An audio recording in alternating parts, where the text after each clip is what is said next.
Professor, is that you? Did you have a favorite superhero show as a kid, only to realize years later that it was hilariously awful? Yes, the 80s were packed with those gems. In this video, we're diving headfirst into 10 superhero shows from the 1980s that were cringe-worthy, campy, and downright bizarre. Keep watching to find out which series starred an actress who went on to become one of our best friends. Let's start off with the show that tried to make a high school teacher into Iron Man with a red pajama suit. In The Greatest American Hero, Ralph Hinckley is just a normal school teacher. One day, aliens give him a red superhero suit that gives him crazy powers. He can fly, turn invisible, and more. Sounds awesome, right?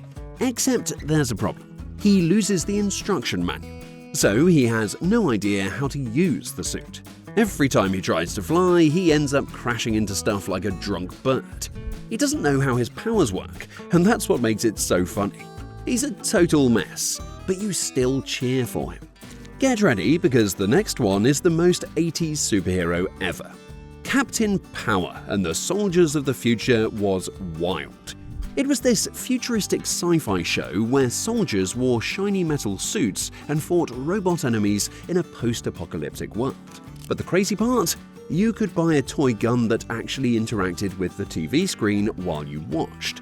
You'd aim at the villains during action scenes and play along. For kids in the 80s, that was mind-blowing. But it also got dark fast. The show talked about war, loss, and even had scary villains. Another one. Estimate delay in Project New Order completion. Parents didn't love that, and it got cancelled after one season.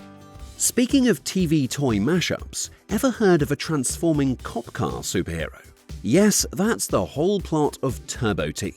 Brett Matthews is just a regular teen until he crashes into a science lab and gets zapped by some crazy beam. Now, every time he gets hot, like sweating or standing in the sun, he literally transforms into a red sports car. The transformation scenes, honestly, terrifying. His arms stretch, his face melts into headlights, it's low-key nightmare fuel. But for some reason, people watched it. He'd turn into a car, then race to solve crimes with his friends. It was so weird, it was kind of amazing. The animation was shaky, the logic made zero sense, and yet it stuck in your head. Turbo Teen is one of those shows that's so bad, it's legendary. You watch it once, and you never forget it. Now for the show that made you say, wait, that's how lasers work? Yes, Manimal was actually a real show. It followed Professor Jonathan Chase, a dude who could magically transform into animals to catch criminals. Most of the time he picked the same two, a hawk for flying and a panther for chasing people. The concept was cool, but the show had one big issue. They used the exact same transformation scenes every single episode, like copy-paste. You'd watch the same slow morphing shots of his hands turning into claws over and over. But somehow that panther strut at the end always felt cool. That show didn't last too long, but people still remember it because it was so weird and different. Up next, a cartoon so cheesy, it made broccoli seem edgy. Somebody looked at the super violent Rambo movies and said, let's make this into a Saturday morning cartoon for kids. So we got Rambo, the Force of Freedom.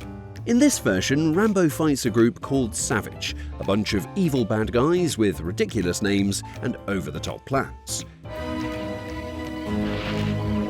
Give my best to the General. The wildest part?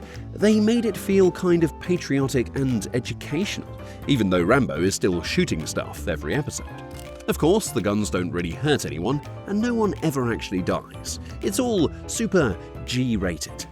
And now, The Incredible Hulk returns. This TV movie brings back the green, angry Hulk, but this time, he's not alone. Hulk teams up with Thor, the hammer-throwing Norse god. But Thor doesn't look like the one in today's Marvel movies. Nope, he looks more like a Viking from a Halloween store. And the two of them, always arguing. Their fight scenes are so low budget, it looks like they were filmed in someone's backyard with toy props. But somehow, it worked. It's a wonderful plan, isn't it? Simple but effective. Wait a minute. David and I attacked from the front? The film marked the first time these two Marvel characters appeared on screen together, and there's something undeniably fun about watching these two legends team up and smash stuff, even if it does all look super fake.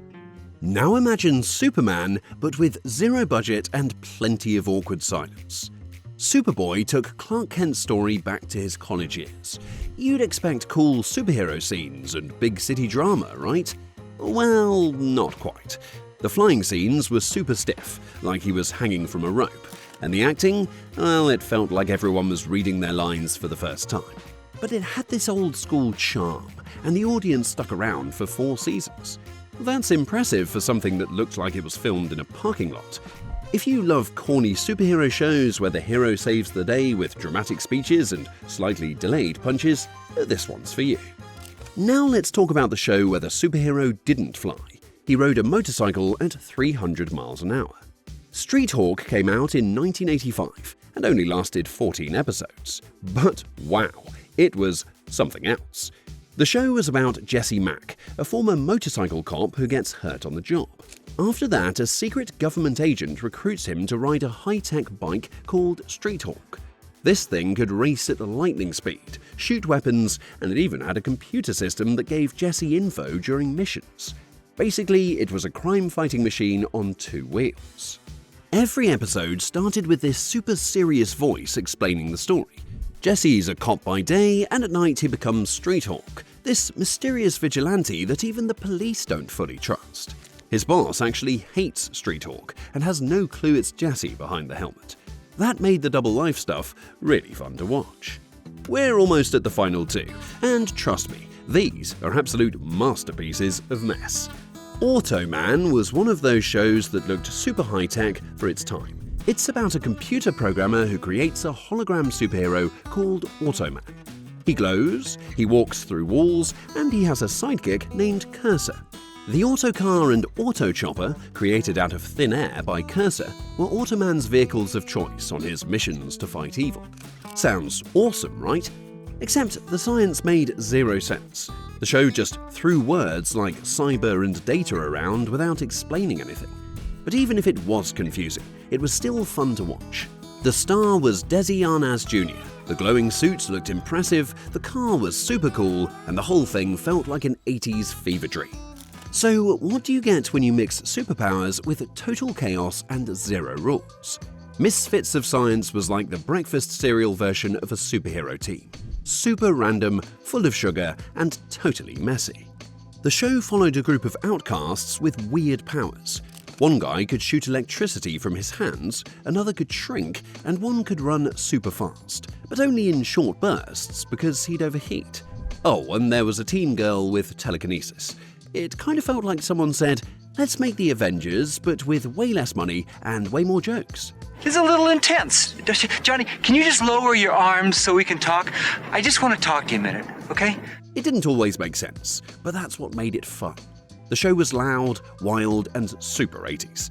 It only lasted 1 season, but fans loved how different and goofy it was. Plus, it gave us a young Courtney Cox, way before Friends. So, which of these totally bonkers superhero shows did you grow up watching? Let us know in the comments.